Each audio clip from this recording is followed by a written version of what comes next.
একটা বুখারী শরীফের হাদিস বলছি। এই যুবক ভাইয়েরা, এই যৌবনকালটাকে কামে লাগানো ভাই। আল্লাহর নবী বলেছেন বনি ইসরাইলে তিনটা লোক ছিল। কয়টা লোক ভাই? জোরে বলেন। তিনজন লোক সফর করছেন, রাস্তা দিয়ে হাঁটছেন, হঠাৎ কোন দিক থেকে ঝড় বৃষ্টি পানি চালু হয়ে গেল। লম্বা হাদিস ছোট্ট করে বলবো। পানি যদি হয় আশেপাশে বাড়ি আমরা দেখবো না, গাছের তলাতে যাব না। কিন্তু শুনেন, যারা বৈজ্ঞানিক তারা বলছেন যখন ঝড় বৃষ্টি হবে খবরদার কোনো গাছের তলাতে দাঁড় হইও না। গাছের তলাতে দাঁড় হইও না, বিজলির খাম্বার পাঞ্জরে দাঁড় হইও না। যখন বৃষ্টি হবে মোবাইলে তুমি গল্প করিও না। কেন? ওই টাইম খানে সমাতে চমকা বিজলি পড়তে পারে আপনার গাছের উপরে। মোবাইলে আপনার কানেকশন আছে, আপনার ক্ষতি হতে পারে, মোবাইল ফাটতে পারে। এই জন্য মোবাইলে গল্প করবেন না। এই সমস্ত জিনিস থেকে বাঁচতে হবে। তো এবার তিনটা লোক দেখছে ঝড় চালু হয়ে গেল, আশেপাশে কোনো জায়গাতে গাঁ গ্রাম বাড়ি কিছু দেখা যায় না। কোথায় লুকাবি রে? চল। নবী বলেছেন তিনজন লোক দৌড়াতে একটা গর্ত পেল, একটা খাল পেল, গর্ত পেল। গর্তের ভিতরে তারা ঢুকে গেল। এখন বৃষ্টি থামবে, আমরা চলে যাব। এই গর্ততে আমাদের জান বেঁচে যাবে, প্রাণ বেঁচে যাবে। ওরে আল্লাহ নবী বলেছেন যেমনই তারা গর্তের ভিতরে ঢুকে যাওয়া, পাহাড়ের উপর থেকে একটা পাথর গড়তে ওরে সুবহানাল্লাহ, ওই গর্তের মুখ কিন্তু বন্ধ হয়ে গেল। মানুষ বলে যে যেখানে বাঘের ভয় হয়, যে তাড়াতাড়ি করে পালাবো, ওই জায়গাতে বাঘ থাকতে পারে জঙ্গলে, ওইখানেই আপনার রাইট হবে কিংবা গাড়ি খারাপ হবে। জান বাঁচাবো বলে গর্ততে ঢুকলেন, সুবহানাল্লাহ, উপর থেকে পাথর গড়তে গর্তের মুখ কি হলো? বন্ধ হয়ে গেল। এরা তিনজন গর্ততে পড়ে কইছে, আরে কি হলো রে ভাই রে?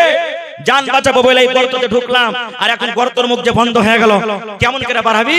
এক কাজ করে ঠেল তিনজনাতে হঠাৎ পাথরকে। শক্তি লাগিয়ে তিনজনে ঠেললেন, কিন্তু এক ফোঁটা হিলল না, কিচ্ছু হলো না। এবার তারা তিনজন গর্ততে পড়ে আফসোস করে বলছে কি, ভাইরে জীবনে বুঝি না আর মার মুখ দেখতে পাবো না, জীবনে মনে হয় আর ছেলে মেয়ের মুখ দেখতে পাবো না, জীবনে আকাশের আর মুখ দেখতে পাবো না, সূর্য চাঁদ দেখতে পাবো না মনে হয়, আর ছেলেরাকে ছেলে বলে মনে হয় আর রাখতে পাবো না। কারণ এই কবর আমাদের হয়ে যাবে, এই গর্ত আমাদের কবর হয়ে যাবে, এই গর্ততে আমরা থেকে মরে যাব, আর দুনিয়ার মুখ দেখতে পাবো না। আফসোস করে আছে। আর আফসোস হবে না ভাই? হবে না? হবে। এবার নবীজি বলেছেন তিনজনের মধ্যে এক অপরকে বলা বলে শুরু করলো, আরে ভাই দুনিয়াতে আর কেউ নেই রে ভাই যে বাঁচাবে। যদি আমাদেরকে বাঁচায়, আমাদের হেফাজত করেন, কে করবে? জোরে বলেন, কে করবেন? আল্লাহ। আরে ভাই দুনিয়াতে এরকম কোন নেকির কাজ করেছিস, ওই কাজটাকে বল, আল্লাহর সামনে রাখ। আর আল্লাহকে বলছে, আল্লাহ এই কাজটা যদি তোমাকে খুশি করার জন্য করে থাকি, আল্লাহ এই মুসিবত থেকে তুমি বাঁচিয়ে লাও। কারণ এই পাথর আমরা হটাতে পারি না, পাঞ্জর দিয়ে কেউ চলে যায় হেঁটে, ডাকলে শুনতে পাবে না, কিন্তু আল্লাহ তো শুনতে পাবেন। এই জন্য আল্লাহর সামনে রাখ। তিনজনের কথা বলবো না, তিনটার মধ্যে একটা লোকের কথা বলবো। তিনজনের মধ্যে একজন বলছেন, ভাইরে আমার একটা কাকাইতো বোন ছিল। কাকাইতো বোন বুঝেন? চাচাতো বহিন যাকে আমরা বলি, চাচার বেটি। বলছে ভাই আমি ওকে খুব ভালোবাসতাম, প্যার মহব্বত করতাম, তাকে খুব ভালোবাসতাম তাকে। এবার আমার ভালোবাসার কারণে এতখানি ভালোবাসা হয়ে গেল যে আমার মন একবার জাগলো, আমার মনের আকাঙ্ক্ষা উঠলো যে আমি একবার তার সাথে জিনা ব্যভিচার করব, মনের আকাঙ্ক্ষা আশাটা পুরা করব। এতখানি পর্যন্ত পৌঁছে গেলাম, কিন্তু আমার কাকাইতো বোন রাজি হয় না, আমার কথা শুনে না। একদিনকার ঘটনা, আমার কাকাইতো বোন আমার কাছে এসেছে, আসার পর বলছে, ভাই রে কিছু টাকার দরকার আছে, ভাই টাকা দাও, খুবই দরকার আছে, টাকা না নিতে গেলেই হবে না। কিন্তু লোকটা বলছেন গর্দতে পড়ে, ভাই আমি কিন্তু সুযোগ পেয়ে নিলাম যে এই তালিতাল ঠিক আছে তোকে টাকা দিব, কিন্তু একটা শর্ত আছে। বলছে কি? বলছে একবার তোকে আমার পাঞ্জরে থাকতে হবে, আমার কথা মানতে হবে। আমার কাকাইতো বোনের কাছে এমনই মজবুরি যে আমার কথাতে রাজি হয়ে গেল, কারণ তার টাকার দরকার আছে। রাজি হয়ে গেল, কথাবার্তা ফিট হয়ে গেল, অমুক দিন অমুক টাইম অমুক জায়গাতে আমাদের দুইজনের মিলন হবে। ওরে সুবহানাল্লাহ, দয়ার নবী বলেছেন ওই লোকটা গর্তে বসে বসে দুজন বন্ধুর সামনে নিজের ইতিহাস, নিজের ঘটনা বয়ান করেছেন। ভাইরে আমার কাকাতো বোনকে যেটা টাইম দেওয়া ছিল, সময় দেওয়া গেছিল, ওই টাইম হিসাবে আমার কাকাতো বোন হাজির হয়ে গেল, আমিও তাকে হাজির হয়ে গেলাম, ওই জায়গাতে দুইজন হয়ে গেলাম। এবার কথাবার্তা মতো আমরা দুইজন নিজের কাজে আমরা এগিয়ে গেলাম, কত কাজ হয়ে গেলাম। সুবহানাল্লাহ।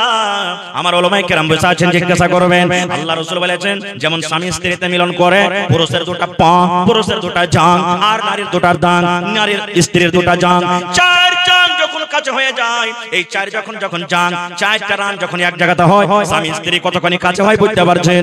আল্লাহ রাসূল বলেছেন, ওই লোকটা বলছেন, ভাই রে, আমার কাকাতো বোনের সাথে আমি মিলন করার জন্য এত কাছে হয়ে গেলাম, এত কাছে হয়ে গেলাম। আমার দুটা জান, আমার কাকাতো বোনের দুটা জান, চার জান কিন্তু এক জায়গাতে হয়ে গেল। এবার আমরা কাজ শুরু করতে যাব। এরকম টাইমে আমার কাকাতো বোন কাঁদতে লাগলো, চোখ দিয়ে ঝরঝর করে পানি ঝরতে লাগলো। এইবারে আমি তাকে জিজ্ঞাসা করলাম, বোন রে, তুমি কেন কান্দো? তোমার সাথে আমি জবরদস্তি করিনি, রাজি খুশি যে তুমি আমার কাছে এসেছো, কি ব্যাপার, তুমি কান্দো কেন, কান্দার কারণটা কি? এবার লোকটা গর্ততে পড়ে পড়ে বলছেন, আল্লাহ, আমার ভাইরা শোনো, আমার কাকাতো বোন আমাকে বলতে লেগেছে, ভাই রে, যে কাজটা তুমি করছো এটা ঠিক কাজ নাই রে ভাই।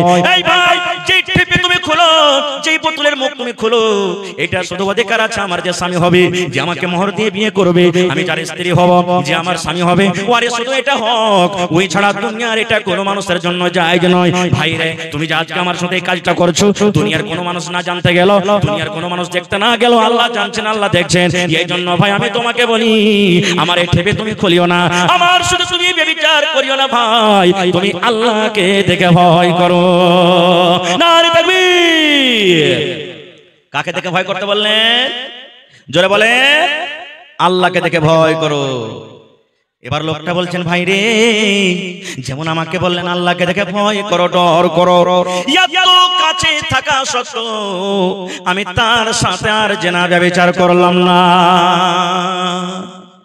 আর জেনা ব্যভিচার করলাম, আমি ছেড়ে দিলাম, যা বোন তোকে আজাদ করে দিলাম, আর যে টাকা তোকে দিয়েছিলাম সেই টাকাও ছেড়ে দিলাম, তোকে ফেরত নিব না।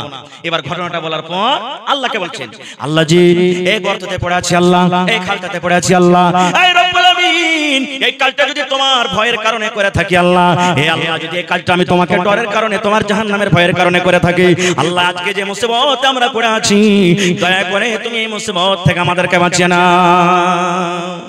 দয়ার রাসূল বলেছেন যে যেমনই এই নিজের ঘটনাটা আল্লাহর সামনে রাখা, পাথর, যেই পাথর তিনজনে হটাতে পারলো না, এক চুল পরিমাণ হটলো না, পাথর সরসর সরসর করে হটতে হটতে তিন ভাগ করে এক ভাগ পাথর আপনি ফেটে গেল। দেখলেন, আল্লাহকে দেখে যদি ডরান, আল্লাহকে দেখে যদি ভয় করেন, আল্লাহ তাবারাক ওয়া তাআলা দুনিয়ার মুসিবত আমার আপনার আল্লাহ দূর করে দিবেন। যেমন এই ঘটনা থেকে আমরা বুঝতে পারলাম। আর একটু আগে চলেন, আল্লাহ রাব্বুল আমিন এই পৃথিবীতে জান্নাতের অনেক নিয়ামত দান করেছেন, তার মধ্যে হলো একটা কি, দুধ। দুধ হলো আল্লাহর একটা বড় নিয়ামত। আপনার এলাকাতে যারা দুধ বাড়িতে রাখছে বা বেচছে, তৈরিকে দিচ্ছে, পানি মিশাল করে না ভাই? কিন্তু এটা গুনার কাজ, পাপের কাজ। দুধে পানি মিশাল করিয়েন না ভাই জীবনে। হ্যাঁ, বাড়িতে খাইবেন, মিশাল করেন, মানা নাই। 1 কিলো আছে, 1 কিলো পানি মিশাল করে দেন, বাড়িতে না খাইবেন বেশি করার জন্য। কিন্তু দুধে পানি মিশাল করব আর দিয়া বিক্রি করব, বেশি ওজন হবে, টাকা বেশি হবে, এটা হলো গুনার কাজ, হারাম, এটা চলবে না। হ্যাঁ, তোমার ফারুক রাদিয়াল্লাহু তাআলা আনহু যখন খলিফা হলেন, রাস্তা দিয়ে একদিন হেঁটে চলেছেন, গ্রামে গ্রামে হাঁটছেন, কে জানি কোন বাড়িতে খাবার আছে, কে পেরেশানিতে আছে, কার স্বামী বাড়িতে নাই, কষ্টতে আছে, এগুলা দেখাশোনার জন্য নিজের গদ্দি, নিজের সিংহাসন ছেড়ে গ্রামে গ্রামে হাঁটছেন। হাঁটতে আছেন রাতের বেলাতে, রাতে আপনি শুতে থাকবেন, বসে থাকবেন বাড়িতে, রাস্তা দিয়ে কে হেঁটে গেল না গেল আমি আপনি জানতে পারবো ভাই? জানতে পারবো না। রাস্তা দিয়ে হেঁটে চলেছেন, হাঁটতে হাঁটতে দেখছেন এক বাড়িতে মার বেটিতে ঝগড়া করছে, কথা বলা বলি হয়েছে। কি কথা? মা বলছে বেটিকে, বেটি রে, আরে যা দুধ খানে পানি দিয়ে দেখা, খানিকটা বেশি করে দে। মা বলছেন বেটিকে, বেটি যা দুধ খানে পানি মিশাল করে দে, দুধ খানে পানি মিশাল দিয়ে দিবি তো বেশি হবে, ওজন হবে। এবার বেটি কি বলছেন, মাকে কেমন কথা বলছিস, দুধে কি পানি মিশাল করতে হয়? তোমার ফারুকের মুখ থেকে শুনিসনি যে দুধে পানি মিশাল করতে হবে না, এটা হলো গুনার কাজ, পাপের কাজ, এতে গুনাহ হবে, আমি পারবো না এটা কাজ করতে। এবার মা তখন বলছেন, বেটি রে, এখন ওমর ফারুক দেখতে পাই না, ওমর ফারুক কিন্তু এখন শুনে না, ওমর ফারুক এই জায়গাতে নাই, যারা বেটি যা যা যা আর দুধে তুই পানি মিশাল করে দে, যা। ওমর ফারুককে দেখতে পাই না এখন, আর ওমর ফারুক এখানে নেই, ও জানতে পারবে না আমরা কি করব না করব, যা পানি মিশাল করে দেগা। কিন্তু ওমর ফারুক রাদিয়াল্লাহু তাআলা আনহু তাদের দরজাতে দাঁড় হয়ে শুনছে। এবার সুবহানাল্লাহ, আমার মায়েরা খালারা, বেটিরাকে পড়ান, বেটিরাকে যদি পড়াইবেন সমাজ থেকে বুরাই শেষ হবে, সমাজ থেকে যেগুলা বেধর্মী কাজ, শরীয়ত বিরোধী কাজ আস্তে আস্তে দূর হয়ে যাবে। আজ থেকে 15-20 বছর আগে দেখবেন যখন বাড়িতে বিয়ে শাদী লাগতো তখন কত গীত গাইতো মা খালারা, গায়ে ছিল কাহিনী। আর এখন আস্তে আস্তে ঘরে ঘরে পড়ালেখা হয়েছে। এখনকার বেটি ছেলে গেলে বলেন যে 5টা গীত গাহা হিম্মত নাকি গায়ে দিবে, মানে জানে না পড়া আসতে গেলে বুড়াই আপনি আব্দুর হবে। এবার মার কথা শুনে বেটি বলছেন মাগি আমি এটা কাজ করতে পারবো না কে মা, এটা কাজ আমার দ্বারাতে করা হবে না। বলছে মাগি উমর ফারুক যদি জানতে না পারে গে মা, উমর ফারুক যদি দেখতে না পায় তাহলে যেটা উমর ফারুকের রব, যেটা আমার রব আল্লাহ তিনি দেখছেন। উমর ফারুক যদি জানতে না পারতে গেল আল্লাহ জানছেন, উমর ফারুক যদি দেখতে না পায় তো আল্লাহ দেখছেন। এই জন্য মা আমি এটা কাজ করতে পারবো না। কথাবার্তা শোনা পর চলে গেলেন বাড়ি। ভোর হলো, একটা লোককে বলেন হাই ও ওই উমুক বাড়ির একটা মেয়ে আছে ওকে ডেকে নিয়ে এসো আমার দরবারে যাও। এবার উমর ফারুক এসে বাড়িতে বেটারাকে পরামর্শ নিয়ে বসে গেলেন, বেটারে আমি তোমাদের জন্য একটা খুব সুন্দর মেয়ে দেখেছি, দিনদার নেককার। বেটা তোমরা কেমন আছো যে ওই মেয়েটাকে তোমরা বউ করবে, স্ত্রী করবে? সুবহানাল্লাহ। এই দিনদারি নেককার দেখে হযরত ওমর রাদিয়াল্লাহু তাআলা আনহু যিনি আমিরুল মুমিনিন মুসলমানের রাজা, সুবহানাল্লাহ, তার দিনদারি দেখে তাকে বহু করে নিলেন। আজ আমরা করব ভাই, বহু দেখতে গেছি। আইবারিকে বলে দিয়েছি ভাই 4 লাখ টাকা ডিমান্ড আছে কিন্তু 3.5 লাখ টাকার কম রিশতা হবে না ভাই। কত লোককে বলছি আমি মৌলভী সাহেব মানুষ, আমার তো কোনো পয়সা করে কোনো লাভ নাই, ডিমান্ড নাই ভাই। বড় বেটা জানে, যা জানে ওই করবে, সব বড় যা ওই জানে, ও যা করবে তাই করবে। এই দেখেন ভাই আজ এই কোন যেই যে এমন জিনিস যাতে একটা মওলানা চলে গেছে, তার ভিতরে হাজী সাহেবও চলে গেছেন, নামাজিও চলে গেছেন, বেনামাজিও চলে গেছেন, সব আমরা এক হয়ে গেছি। তবে সবাই নেই, আল্লাহর বান্দা এখনো দুনিয়াতে আছে যে বিনা টাকাতে বিয়ে করছে। নেই, মেলায় আছে এরকম, দুনিয়াতে মেলায় আছে ভাইরে। এই জন্য আল্লাহর যদি ভিতরে ডর থাকে মানুষ পাপের কাজ করবে না। একটা ঘটনা আপনাদের সামনে আর তুলছি, বাস 5 মিনিটে ঘটনাটা বলবো। আল্লাহকে দেখে কেমন করে ডর করবেন। এক রাজা, আমার কাছে একটা বাংলা কিতাব আছে, গল্পের মাধ্যমে জ্ঞান। গল্প করবেন তো জ্ঞান বাড়বে। কিতাবটার নাম আমাদের গল্প খালি উমুক হাজি এরকম হবে, ওই মৌলবীটা তো ওয়াজ করছে ভালো, সালা এরকম কমবে, নামাজ পড়ছে আর দাড়ি তো বড় বড়, আর নামাজে কান দিবে না, এগুলা গল্প নাকি? মানে এক অপরের খিবত করা আমাদের গল্প। কিন্তু ওই কিতাবে লিখছেন যে রাজা নিজের গদ্দিতে বসে আছেন, একটা ফকির চলে এসেছে চাইতে, এসে বলছে রাজা মশাই আমাকে কিছু দেন, ভিক্ষা দেন। রাজা যা তাওয়ার দিলেন। এবার রাজা বলছে হারে বাবা তুমি তো দরবেশ ফকির মানুষ, তো তুমি আমাকে এমনই কোনো একটা মন্ত্র দিয়ে যাও যে মন্ত্রটা যদি আমি পড়ি তা আল্লাহর ডর ভিতরে আমার ঢুকবে। মদ বলে আমার ডর হয় না, এরকম তুমি কোন মন্ত্র দিয়ে যাও তো। ফকির বুঝা সুজা করে কইছে হারে ই হলো একটা রাজা আর আমি হলো একটা ফকির, আমার মতন লোকের কাছে মন্ত্র শিখবে। ভাবা চিন্তা করে তান কইছে যে রাজা মশাই আপনাকে একটাই ছোট্ট মন্ত্র দিয়ে যাব, কি আপনি মদকে স্মরণ করেন যে একদিন মরতে জোরে বলেন একদিন মরতে হবে, এটি খালি স্মরণ করেন। চলে গেলেন। রাজা যখন যখন সিংহাসনে মনে হয় একদিন মরতে হবে, একদিন মরতে হবে, একদিন মরতে হবে, একদিন মরতে হবে, এইটাই খালি মুখ দিয়ে কথা, আর কিছু নেই। আচ্ছা কহেন তো এই কথাটা মুখ দিয়ে খালি বাহির করতে গেলে আল্লাহর ডর ভিতরে ঢুকে যাবে? ঢুকবে ভাই? কয়েকদিন হয়ে গেল রাজার মধ্যে কোনো বদলাও পরিবর্তন আসে না। রাজা রাত করে বলছেন সিপাহীকে বেটাকে ধরে নিয়ে যেখানে পাবে ওকে ফাঁসি দেবো। এত বড় আমাকে মন্ত্র দেয়া গেল, এত কষ্ট করে মন্ত্র পড়েছি, আমার ভিতরে আল্লাহর ডর আছে না, ভয় আছে না, এই বেটাকে ধরে কোন দিক থেকে আছে। এই করতে করতে করতে হঠাৎ করে আবার ওই ফকির কিন্তু ওই দরবারে চাইতে চলে এসেছে।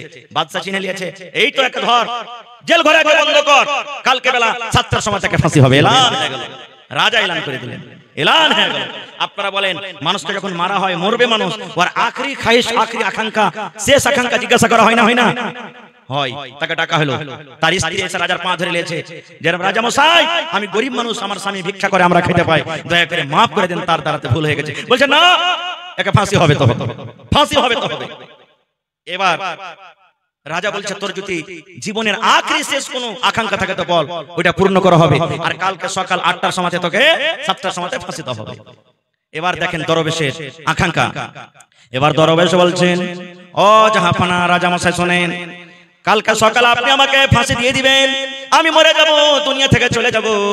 কিন্তু রাজা মশাই আজকে বেলা 12টা বাজছে, এই 12টা থেকে নিয়ে কালকে সকাল 7টা পর্যন্ত আপনার এই গদিতে আমি বসবো, আমি রাজা হব, আর আমার মতন আপনাকে ফকির হইতে হবে। এটা আমার আখরি খায়েশ যে আমি 12টা দিন থেকে নিয়ে সকাল 7টা পর্যন্ত আমি আপনার এই সিংহাসনে বসবো, এই তাজ আমি পরবো, আর আমার মতন আপনাকে সাধারণ ফকির হতে হবে। বলছেন না এটা করা হবে না, বলছেন আপনি ওয়াদা করেছেন যে তোর আখির খাইশ পুরা করা হবে, আপনাকে এটা পুরা করতে হবে। কি করবে? লে বেটা ফকির যা। রাজার তো আরো পারা গরম হয়ে গেল, হ্যাঁ যে তুই রাজা হবি আমাকে ফকির করবি, ঠিক আছে 7টা পর্যন্তই না, ঠিক আছে বেটা লে তুই গদিতে বস। যেমনই গদিতে বসলেন রাজা হলো কি ফকির, আর একটা ফকির হলো কে রাজা। যেমনই সিংহাসনে বসলেন পট করে একটা উজিরকে বলছেন এই দুনিয়াতে ঢোল পিটে দাও, যাও দুনিয়াতে কোন গ্রামে এমন একটা 18-20 বছরকার একটা যুবতী সুন্দর মেয়ে ছেলে যার রূপের কোনো কমি নাই, ওকে ধরে নিয়ে এসো, ধরে নিয়ে এসো, ওকে যাও। চলে গেল একটা সুন্দর মেয়ে ছেলে। আপনারা জালসা করেছেন, জিলাপিওয়ালা এসেছে, পাঁপড়ওয়ালা এসেছে, আইসক্রিমওয়ালা এসেছে, আচ্ছা জানা আসেনি? এরকমই ঘটনা ঘটেছে। কত লোক কত কি বিক্রি করতে এসেছে, আর একটা লোক মুখ ফালি চিনিয়া বাদাম বিক্রি করতে এসেছে। ভাই ট্রেনে দেখবেন যারা দিল্লি সফর করেছেন, চিনিয়া বাদাম বেচবে তো আধখানি মুখ দেখো, তাকে বাদ করে চিনিয়া বাদাম টাইম পাস বলে না, হ্যাঁ ও এরকম করতে করতে মজলিস হাজির হয়ে গেছে। এবার ওই নতুন রাজা যে ফকির বলছে একটা উজির, এই বেটাকে ধরো, একে জেলে বন্ধ করো, কালকে 6টার সময় তাকে ফাঁসি হবে, আমার এটা আদেশ, আমাকে সাথে হবে, একে কাটাতে হবে, 6টাতে হবে, যাও ধরো একে জেলে বন্ধ করো। ওই কটকটিওয়ালা মুখ ফালিওয়ালার স্ত্রী এসে পা হাতলে পড়ে গেছে, জাহাপানা মাফ করে দেন, আমি গরিব মানুষ, মাফ করে দেন। বলছে না, একে 6টার সময় ফাঁসিতে হবে। জেলে বন্ধ হয়ে গেল, সন্ধ্যা হয়ে গেল, সুন্দরী মেয়ে ছেলেকে বাদশার সামনে হাজির করে দেওয়া হলো। এবার নতুন রাজা ওই মেয়ে ছেলেটাকে বলছেন, ও আল্লাহর বান্দি তোমাকে একটা কাজ করতে হবে। বলছে এখন কয়টা বাজলো? বলছে এখন সকাল, এখন সন্ধ্যা 6টা হয়ে গেল। বলছে আল্লাহর বান্দি এই জেল ঘরে, ঘরের ভিতরে একটা চিনিয়া বাদামওয়ালাকে বন্ধ করা আছে, একটা কটকটিওয়ালাকে বন্ধ করা আছে রে আল্লাহর বান্দি, একটা চিনিয়া বাদামওয়ালাকে ঘরের ভিতরে বন্ধ করে দেওয়া হয়েছে। সকাল 6টার সময় তাকে ফাঁসি দিয়ে দেওয়া হবে, সকাল 6টার সময় তাকে ফাঁসি দিয়ে দেওয়া হবে। আয় আল্লাহর বান্দি এখন সন্ধ্যা 6টা থেকে নিয়ে সকাল 6টা পর্যন্ত একবার তার সাথে তোমাকে জেনে ব্যভিচার করতে হবে, তাকে তোমার রূপে তোমার মায়ার জালে তাকে ফাঁসাইতে হবে। যাও ওই ঘরের ভিতরে তুমি চলে যাও, যত টাকার দরকার তোমাকে টাকা দেওয়া হবে, কিন্তু তোমার রূপে একবার তাকে নিয়ে আসতে হবে, তোমার জালে তাকে একবার ফাঁসাইতে হবে। ভাই সুন্দরী মেয়ে ছেলের জাল থেকে ফাঁসাটা সহজ যে ভাই, বাঁচাটা সহজ। সুবহানাল্লাহ, ইমাম ডকমকি পে ভাই হবে না, ইমাম ডকমকি যাবে। সুবহানাল্লাহ। এবারে পাঠিয়ে দিলেন ঘরে কটকটিওয়ালা, কেউ নাই, অন্য মানুষ। আরে মেয়ে ছেলেটাকে সুন্দর ভালো কাপড় পিন্দে ঘরের ভিতরে ঢুকিয়ে দিলে, আর রাজা বলে দিলেন, হে আল্লাহর বান্দি যত টাকার তোমার দরকার সকালে তোমাকে মোহমাঙ্গা টাকা দিয়ে দিব, কিন্তু এক টাকায় তোমাকে করতে হবে কি, যে এই সন্ধ্যা 6টা থেকে নিয়ে সকাল 6টা পর্যন্ত একবার তোমাকে নিজের জালে তাকে নিয়ে আসতে হবে। মেয়ে ছেলেটা হাসতে বলছে, আল্লাহ যত আমাকে রূপ দিয়েছে 1 সেকেন্ডের কাজ, এটা আমার 1 মিনিটের কাজ, যে ঠিক আছে যাও। তারা দুজন চলে গেল। এবার নতুন রাজা পুরাতন রাজাকে বলছে, রাজা মশাই আজ আপনাকে বিছানা শুতে দেব না, চলেন আমার সাথে। বলছে কোথায়? বলছে আমরা ওই ঘরের ভিতরে একটা জানালা আছে, একটা সুন্দর একটা ছেদর আছে ছোট্ট করে, ওই ছেদর দিয়ে আমরা দেখবো যে তারা দুজন ঘরের ভিতরে কি করছে। হ্যাঁ পুরাতন রাজা বলছেন, আল্লাহ তোর চক্করে পড়ে কি ভেজাল লাগলো, ঠিক আছে চল। চলে গেল। ওরা কিন্তু দুজন জানে না ঘরের ভিতর থেকে যে দুইজন রাজা আমাদেরকে দেখছে। এবার ওই মহিলা, ওই বেটি ছেলেটা, এবার ওই ছেলেটাকে বলছে, রে চিনিয়া বাদামওয়ালা, এই কটকটিওয়ালা, আমি একটা সুন্দর মহিলা, সুন্দর বেটি ছেলে, আয় তুই আমার কাছে একবার আয়, আমার কাছে তুই আয়, আমার সাথটা তুই নিয়ে নে, আমার কাছে থেকে তোর মনের আকাঙ্ক্ষাটাকে একটা পূর্ণ করে নে। এবার চিনিয়া বাদামওয়ালা বলছেন, না না না না না না, আমি এটা কাজ করতে পারবো না, আমি তোমার সাথে যাবো না, আমি তোমার কথা শুনবো না। এই করে করে রাত 2টা হয়ে গেল, 3টা হয়ে গেল, ফজরের আজান হয়ে গেল, আসসালাতু খায়রুম মিনান নাওম, ফজরের আজান হইতে লেগেছে। এবার ওই মেয়ে ছেলে বলছে, চিনিয়া বাদামওয়ালা রে, সকাল 6টাতে তোকে ফাঁসি হয়ে যাবে, জীবনের সাজটা তুই একবার নিয়ে আলে রে, আমি একটা কে জিনিস, আমি একটা কেমন মাল, আয় তুই আমার কাছে আয়, একবার সামান্য জেনা করে নে, আর তুই জীবনে কোনোদিন স্ত্রীর মুখ দেখতে পাবি না, স্ত্রীর কাছে থাকতে পাবি না, আয় আয় আয়, শেষ দেখা আমার কাছে তুই করে নে। এরকম ভাবে কান্নাকাটা করে, কিন্তু ওই লোকটা চিনিয়া বাদামওয়ালার চোখ যে ঝরঝর ঝরঝর করে পানি ঝরার বলে, আল্লাহর বান্দা রে, তুমি আমার কাছ থেকে দূরে থাকো, দূরে থাকো, কারণ তোমার সাথে আমি এই পাপ করতে পারবো না। আর নতুন রাজা পুরাতন রাজা গোটা রাত কেটে গেল, তারা ওই সুরাক দিয়ে ছেদ্র দিয়ে তারা কিন্তু দেখি। এই করতে করতে যখন সকাল 6টা হইতে লাগলো, ওই টাইমখানে তখন মেয়ে ছেলেটা বলছে, আল্লাহর বান্দা গোটা রাত কেটে গেল, তুমি আমার সাথে একবারও কেনে এলে না, আমি কেমন জিনিস তুমি আমাকে দেখলে না। এবার চিনিয়া বাদামওয়ালা বলছে, এরে আল্লাহর বান্দি, জীবনে কত গুনাহ করেছি, পাপ করেছি, আমার সামনে মত হাজির হয়ে গেছে, আমার সামনে মত খাড়া হয়ে আছে, আমাকে সকাল 6টার সময়তে ফাঁসি হয়ে যাবে। আজকে রাতের বেলাতে তোমার সাথে যদি আমি জেনা ব্যভিচার করি, আমি গুনার হালাতে যদি আল্লাহর দরবারে করে চলে যায়। আল্লাহ আমাকে জিজ্ঞাসা করবে, বান্দারে জীবনে তুমি কোনোদিন নেকির আমল করনি, নেক কাজ করনি, গুনাহে তুমি ডুবে থেকেছো, আর মরার টাইমে মওত তোমার সামনে আছে, তবে একটা গুনাহ থেকে তুমি বাঁচতে পারলে না। না না, আমি এটা কাজ করব না। আমি জীবনে কত গুনাহ করেছি, কি করেছি আল্লাহ জানে। আমি আল্লাহর কাছে মাপ চাই, আর আমি মওতকে সামনে দেখে আল্লাহর ডরে, আল্লাহর ভয়ে তোমার সাথে আমি জেনা ব্যভিচার করতে পারবো না। রাত কেটে গেল, 6টা হয়ে গেল। এবার নতুন রাজা বলছেন পুরাতন রাজাকে, রাজা মশাই সিপাহী একটা পাঠিয়ে দেন আর বলেন যে তারাকে আজাদ করে দেওয়া হবে, আর ফাঁসি দেওয়া হবে না। এবার ঠিক 7টা যখন বাঁচলো, ওই ফকির নিজের তাজ, নিজের সিংহাসন পুরাতন রাজার মাথাতে দিয়ে ওকে হাত কান ধরে গদিতে বসে বলছেন, মহারাজ আমার টাইম 7টা হয়ে গেছে, আপনি এখন আমাকে ফাঁসি দিয়ে দেন, আপনাকে হার রুখবো না। যেমন কথাটা বলা, পুরাতন রাজার চোখ দিয়ে ঝরঝর ঝরঝর করে পানি ঝরতে লাগলো। এবার পুরাতন রাজা বলছেন, এরে দরবেশ তুই এরকম করে আমাকে বুঝাবি, আমি জীবনে কোনোদিন ভাবতে পারিনি রে, ভাবতে পারিনি তুই আমাকে মত বলে ডরাইতে হবে, মতকে স্মরণ করতে হবে, একদিন মরতে হবে, এই মন্ত্র দিয়ে গেলি। কিন্তু কেমন করে মত দেখে ডরাইতে হবে, কেমন করে মতকে স্মরণ করতে হবে, আল্লাহকে কেমন করে ডরাইতে হবে, আমি চিনিয়া ও দামওয়ালার কাছে আখেরাতে আমি শিখে নিলাম। ভাই আমার, অনেক ঘটনা আছে এরকম। শেষ কথা, শেষ পাইগাম যে আল্লাহ তাবারাক ওয়া তাআলাকে দেখে ডরাইতে হবে, ভয় করতে হবে। আল্লাহ ছাড়া অন্য কাউকে দেখে ডরাইতে হবে না, ভয় করতে হবে না। আল্লাহকে ডরাবেন, আল্লাহকে দেখে ভয় করবেন, জাহান্নামের ভয় হবে, তাহলে দুনিয়ার পাপ থেকে আমি আপনি দূরে থাকতে পারবো। আর আল্লাহর ডর যদি আমার আপনার ভিতরে না যায়, দুনিয়ার কোনো পাপ থেকে আমরা বাঁচতে পারবো না।